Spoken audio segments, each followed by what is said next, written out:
Hey everybody, so we're going to be starting a study in the book of Ruth. Now the plan is to have 4 lessons over each of the 4 chapters of the book. Now the book of Ruth is famous for several things, but not least of which is the beauty with which it was written. So there was a story that Benjamin Franklin, he was not an Orthodox Christian by any stretch of the imagination, but he was clearly not an atheist either, and he had high regard for the Bible and for Christianity. But there was a story that in the 1700s, he was living in France, and some of the French diplomats that he was conversing with, they were talking down about the Bible, saying how it was so archaic and unnecessary for the intelligent man of 1700s France. So the next night, what Ben Franklin did was he wrote longhand the entire book of Ruth, but he replaced all of the Hebrew names with French names and all the Hebrew cities with French cities. And so the next day he gives it to these French diplomats and they read it and they say, "That was the most beautiful story I've ever read. Where did you get that thing?" And he said, "That was from the Bible." And the book of Ruth has universally been considered one of, if not the most beautiful passages of the Bible. And it is truly a breathtaking experience whenever you read it, and you can just kind of take yourself and put yourself in the picture of who Ruth is, what's going on with Boaz.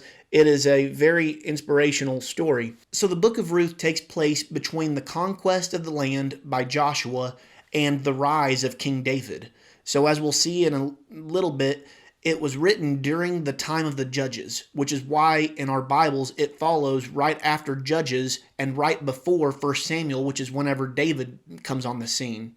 But interestingly enough, in the Hebrew Bible, Ruth follows right after Proverbs. Proverbs 31 is famous for having the chapter on a godly woman, what a godly woman would look like and should look like.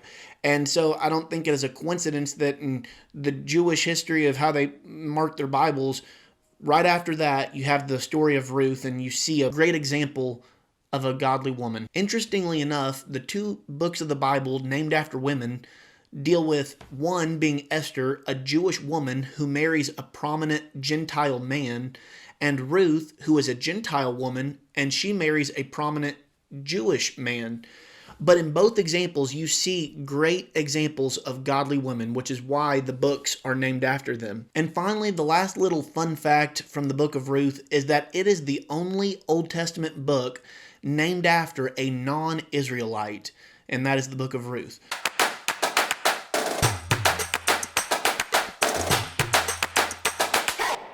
So if we wanted to give a title to the chapter, it would be Ruth in Moab. And we'll have different titles for each chapter as we go along. But chapter 1 will be Ruth in Moab. So as we look in verse 1, it says, "During the time of the Judges, there was a famine in the land. A man left Bethlehem in Judah with his wife and 2 sons to stay in the territory of Moab for a while." So it says during the time of the Judges. So the Judges were a difficult time for the Israelite people. They were known for having what was called the cycle of sin, where they would fall away from God, God would punish them, they would cry out to God for help, and then God would send a judge and restore them back to fellowship. And then that would happen all over again, time and time again. And so what was going on is the fact that this is in the time of the Judges and then there's a famine in the land seems to indicate that the famine, at least partially, if not completely, was due to the unbelief and sin of the Israelites at the time. So God chastises them by sending this famine. So they leave for the land of Moab. And Moab in the Bible is always mentioned with regards to sin or rebellious people. It is never mentioned as anything but a wrong place to be. And this all started with the very beginning of the person Moab, who was conceived from the incestuous relationship of Lot with one of his daughters in Genesis 19. And this goes on forward whenever the people of Moab pay Balaam to curse the people of Israel. All throughout the Bible, we see Moab as a picture of a sinful, rebellious people. So they leave Bethlehem for Moab. Now, Bethlehem means house of bread. And they leave because they feel like they don't have any bread. There's a famine. They go to Moab, which Moab, it is referred to in Psalm 109:8. Psalm 108:9. It's referred to as a wash basin or a wash pot or a garbage can. So it's almost like it's saying they leave from being fed in the house of bread to eating out of a garbage can, which is essentially what happens in terms of the spiritual denigration that takes place from going where God wants them into this rebellious land. So it goes on to say this in verse 2. It says, "The man's name was Elimelech, and his wife's name was Naomi. The names of his two sons were Mahlon and Chilion. They were Ephrathites from Bethlehem in Judah. They entered the fields of Moab and settled there."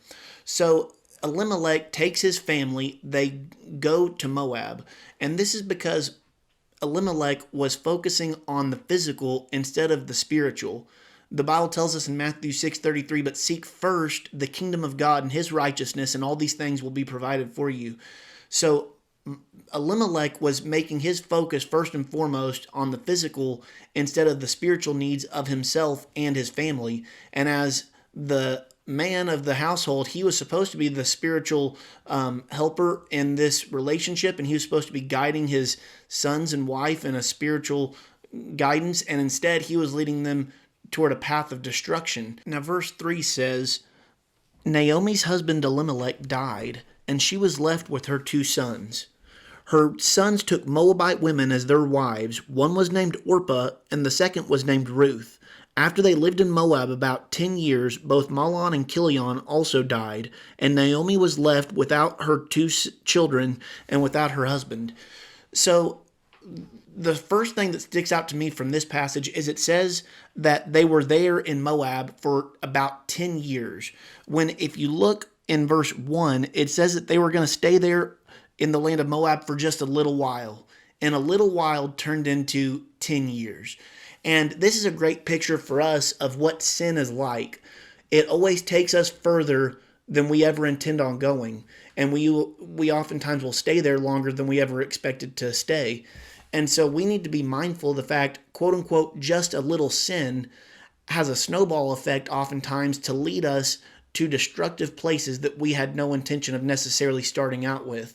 So with what's happening with Moab, they say, Elimelech and his family, well, there's maybe a little bit better crops going on there. Let's just leave Bethlehem. Yeah, sure, God has blessed this place and he wants us to stay, but we're going where there seems to be greener pastures. And that went from a few weeks to a few months to 10 years of their lives. And as a result, both Elimelech and his two sons passed away. And the text does not specifically say this, but it seems to indicate that this could be punishment on the part of God to these men for leading and then keeping their families there while they knew it was a pagan land. Now, what is the matter with the two sons marrying Moabite women is that God had strictly forbidden the marriage of the pagan surrounding nations around them, and they thought better of that and said that they'll marry who they want to marry. Now, although Ruth will go on to play a vitally important role in the Bible, and what she does later will help determine the line of the Messiah, that still does not excuse what happened there. The ends do not justify the means. Now, yes, God was able to take the sins of these two sons and the dad and still use their sin for good because he's such an awesome God like that. But that does not mean what they did was in any way excusable. So we're going to read a few verses starting in verse 6. It says, "She and her daughters-in-law set out to return from the territory of Moab because she had heard in Moab that the Lord had paid attention to his people's need by providing them food. She left the place where she had been living, accompanied by her two daughters-in-law, and traveled along the road leading back to the land of Judah. Naomi said to them, 'Each of you go back to your mother's house. May the Lord show kindness to you as you have shown to the dead and to me. May the Lord grant each of you rest in the house of a new husband.' She kissed them, and they wept loudly. They said to her, 'We insist on returning with you to your people.' But Naomi replied, 'Return home, my daughters. Why do you want to go with me? Am I able to have any more sons who could become your husbands? Return home, my daughters. Go on, for I am too old to have another husband. Even if I thought there was still hope for me to have a husband tonight and to bear sons, would you be willing to wait for them to grow up? Would you restrain yourselves from remarrying? No, my daughters, my life is much too bitter for you to share, because the Lord's hand has turned against me. So I'm going to reread verse 9. It says, May the Lord grant each of you rest. So what's interesting about that is Naomi is saying to them and kind of praying, may the Lord grant each of you rest. And then later on, as we see the Messiah coming from the line of Ruth, the same Messiah, Jesus, goes on to say, Come unto me, all you who labor and are heavy laden, and I will give you rest. So Jesus is the fulfillment of the rest that Naomi was calling for to Ruth and Orpah. And ultimately, Jesus is the only rest for anyone's soul today. Jesus promises rest to all who come to him. He can give a complete peace that the world is unable to give. So Naomi's trying to encourage her daughters-in-law to stay in Moab because she doesn't want them to feel the necessity of looking after her. They're still basically in their prime. She's, by that standard of that day, considered an old woman, and she doesn't want them to have to feel the burden of looking after her. Now, this is troubling because in that time period, especially in biblical times, a widow woman without any sons would be often in dire need of protection because they would be likely getting taken advantage of or abused or all kinds of things by other people. So this is part of the reason why it says in the book of James, pure and undefiled religion before God the Father is this, to look after orphans and widows in their distress. So oftentimes God gives commands to look after widows, and the reason is because they are some of the most vulnerable people in that culture in that day. So a single woman without a husband at this point, without her sons, would have a definite possibility of being taken advantage of. So going on, it says this, starting in verse 14. Again they wept loudly, and Orpah kissed her mother-in-law, but Ruth clung to her. Naomi said, Look, your sister-in-law has gone back to her people and to her gods. Follow your sister-in-law. But Ruth replied, and this is some of the most beautiful language in the entire Bible, and definitely, I would say, the most beautiful passage in the book of Ruth. It says, Don't plead with me to abandon you or to return and not follow you. For wherever you go, I will go, and wherever you live, I will live. Your people will be my people, and your God will be my God. So I love the fact that she says, your God will be my God. So that word God is in the singular, which is telling me that even though Naomi had left Bethlehem to move to Moab, she had kept her faith in the one true God throughout this. And now, although we'll see in chapter 1 and throughout this book that Naomi doesn't always have perfect faith, and especially in a few verses, we'll see how she becomes bitter at God and at her situation in life. She was still trusting in the one true God. She was still a worshiper of the one true God. So although Orpah had returned back to Moab to the false gods of that land, Naomi, although she was trying to get Ruth to join her, Ruth decided, I'm going to stick with you, Naomi, and your God will be my God. And with this, we see just one more picture. Sometimes people think that Old Testament, only the Jews could be saved. In the New Testament, God opened that gate to everybody. But actually, the entire time, throughout the entire Bible's message, is that salvation is for all people. Now, God used the nation of Israel, it says, to be a light to the nations, so that they, as they were given the oracles of God, were not just to hoard it to themselves, but so that they could dispense this truth to other people. And so we see in Ruth that as she trusted in the one true God, it's not that God turned her away. He gladly accepts all people, regardless of origin or nationality, and he brings them into the fold of his children. Now, although it looked different at times in the Old Testament than in the New Testament, the fact is that all people were given the opportunity for salvation. So Ruth had lived with Naomi for 10 years, and throughout all that, Ruth had not felt the need to trust in Naomi's God. But then all of a sudden, Naomi decides to take a leap of faith and leave her comfort zone in Moab and go back to the land of Bethlehem. And taking this stand, all of a sudden encouraged Ruth to join Naomi. And that's sometimes how it is with us. Whenever we compromise on truth, we are oftentimes not going to be impactful in the kingdom. But if we can make a bold stand for that truth, there is God working through that. So Spurgeon, he said this. He said, "You will never win any soul to the right by a compromise with the wrong. It is a decision for Christ and his truth that has the greatest power in the family and the greatest power in the world too."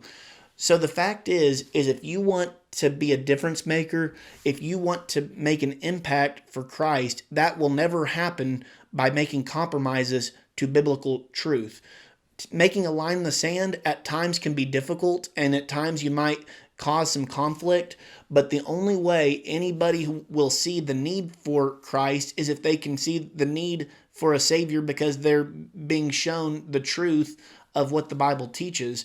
That's why it says in Matthew 19:29, and this fits perfectly with Ruth, it says, "And everyone who has left houses or brothers or sisters or father or mother or children or fields because of my name will receive 100 times more and will inherit eternal life." So whatever Ruth was giving up in the short term as far as the comforts and joys of Moab, obviously a billion times over, she's being rewarded eternally for her faithfulness, not just in leaving, but in what that leaving represented spiritually for her. So A.W. Tozer said, "There are rare Christians whose very presence incites others to be better Christians. I want to be that rare Christian." Now, Naomi, at this point in the story, was not necessarily living like the sold-out believer that she should be, but it seems like her overall character throughout those 10 years was evident to Ruth, which is why she was so willing to leave what she had left in order to join her mother-in-law. So it goes on to say this, verse 17, "Where you die, I will die, and there I will be buried. May the Lord punish me and do so severely if anything but death separates you and me." When Naomi saw that Ruth was determined to go with her, she stopped talking to her. The two of them traveled until they came to Bethlehem. When they entered Bethlehem, the whole town was excited about their arrival, and the local women exclaimed, "Can this be Naomi?" It seems like they might have been surprised by saying, "Could this be Naomi?" for two reasons. For one, it's been 10 years, so they haven't seen Naomi in a long time, and so they're probably very much shocked to see her again.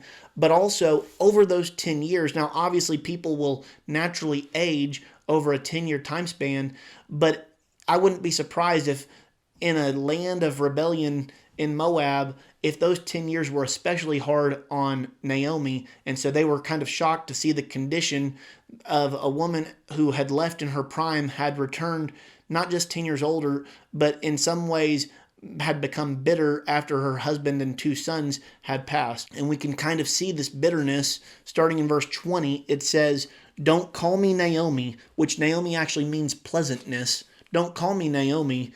Call me Mara," she answered, "for the Almighty has made me very bitter." So she has now gone from being Naomi, pleasantness. She says, "Call me Mara," bitterness. So she goes from being pleasant to bitter. And then she says, "It was because the Lord, the Almighty, has made me very bitter." Now, God did not make Ruth bitter. She made herself bitter. Sometimes we like to blame God for the things that we ourselves are doing. Maybe because that makes us feel like we are more justified in being angry, that it's God's fault. But it's clearly not God's fault that she became bitter. Bitter is a choice that all of us have. We can choose to be bitter about our circumstances, or we can choose to move forward from them. But we see now from verse 13 that there was a little bit of a foreshadowing going on there when it says, "Would you be willing to wait for them to grow up? Would you restrain yourselves from remarrying? No, my daughters, my life is much too bitter for you to share." So all of a sudden the thought of her being bitter was starting to build in verse 13, and it continued on until she basically says, just call me bitter. That's my new name now. And I think part of the reason why she was okay with being called bitter is because she felt like life had not been fair to her. Things had not gone the way that she had planned. And for most people in life, I'd say there's 1 or 2 or 100 things that don't go the way we plan. You know, maybe you were planning on going on a hiking trip and you roll your ankle, or you're planning on retiring 5 years ago, but then the stock market messed up. All kinds of things can happen. And that doesn't mean we have to be happy when those things happen, but we should still seek to trust God, even when we don't understand why things are happening the way that they are happening, to trust that He is in control and that He is still good throughout that. Now, Naomi had kind of forgotten that part. She had taken all of her negative points and just said, well, this is, God has made me be this way, instead of saying, why is this happening? I don't know, but I'm going to still trust Him through this. So going on in verse 21, it goes on to say, I went away full, but the Lord has brought me back empty. Why do you call me Naomi, since the Lord has opposed me, the Almighty has afflicted me? Now, depending on what you take full to mean, will help you understand whether you think Naomi was telling the truth in this statement when she says, I went away full, but came back empty. Now, if she says, I went away from Bethlehem full, as in food, then that would be false, because they had left a famine. So it's not like she was leaving Bethlehem full of food. But if she meant it, and I think this is how she did mean it, full as in she had her family with her when she left. Now she was returning without her sons, without her husband, that she was now coming back empty, then that would be the way in which I would say that this would be true, and that's probably how she meant it. So finally, last verse of chapter 1 says, So Naomi came back from the territory of Moab with her daughter-in-law Ruth the Moabitess. They arrived in Bethlehem at the beginning of the barley harvest. So there are no random happenstances in the Bible, in our lives. There's a purpose and a reason behind everything. God is ultimately in control. We might not know what will happen in the future, but ultimately God does. And Ruth and Naomi just so happened to go back to Bethlehem at the time of the barley harvest. And we will see, although the name God is not necessarily mentioned as much in this book as in other books, we will see His fingerprints behind the scenes all across this book in the way that He is weaving this tapestry to a certain point to lead to certain people in certain events, because although He might not be in the forefront in terms of being mentioned, He is there so clearly as you see Him, and we'll start seeing that even more clearly as we get into chapter 2 next time. Okay, take care. See you then.